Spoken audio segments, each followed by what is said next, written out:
Hər vaxtınız xeyir olsun. Əziz və hörmətli dostlar, dəyərli həmkarlar, keyfiyyət mütəxəssisləri.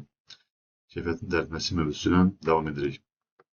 E-keyfiyyət veb saytı ilə artıq tanışdığınız var və uyğunluğun qiymətləndirməsi sahəsində tələb olunan Azərbaycan Akkreditasiya Qurumunda gördüyünüz bu sertifikatların, akkreditasiyaların müraciət üçün olan veb saytı və eyni ilə geçen videoda danıştığımız ixracat üçün, mallan ixracat üçün tələb olunan bir sıra sənədləri məhz bu sayt üzərindən alması mümkündür. Uyğunluğun qiymətləndirməsi sahəsində sol tərəfdə gördüyümüz bu işləri hansı standartlar əhatə edir, onunla bağlı qısaca fikirlərimi paylaşmaq istəyirdim. Ümumiyyətlə, standartın istifadəsi qaydası ilə bağlı qısa olsa da paylaşmaq istəyirdim. Hər hansı bir standartın istifadə etmək üçün istifadə sahəsi var. Hansı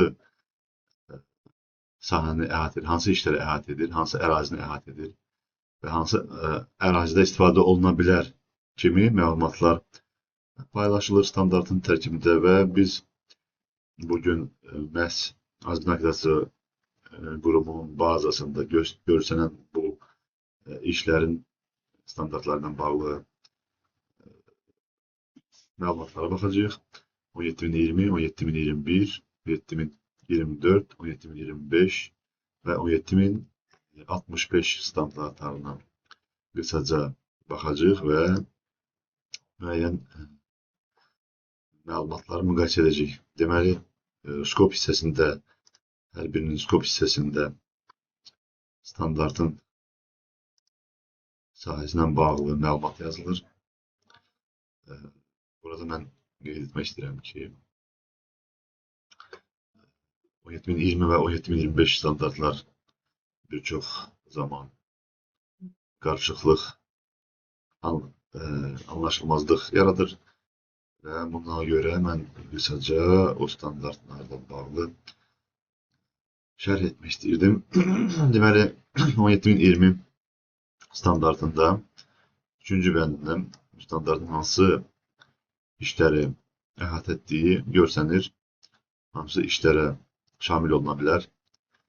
Onunla bağlı məlumat var. Eyni zamanda 17025 standartı 3-cü hissəsində. İndi məndə açıq olan İngiliscədən Azərbaycan versiyasında da eyni şeydir. Burada biz görürük ki, laboratoriya işləri və laboratoriya işlərinə nə aiddir. Eyni zamanda qeyd etmək lazımdır ki,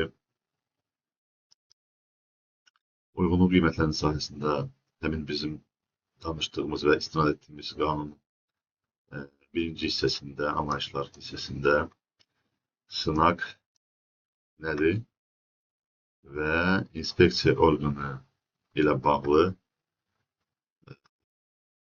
izahat verilir. Yəni, sınaq uyğunluğun təyin edilməsi üzrə texniki əməliyyatdır.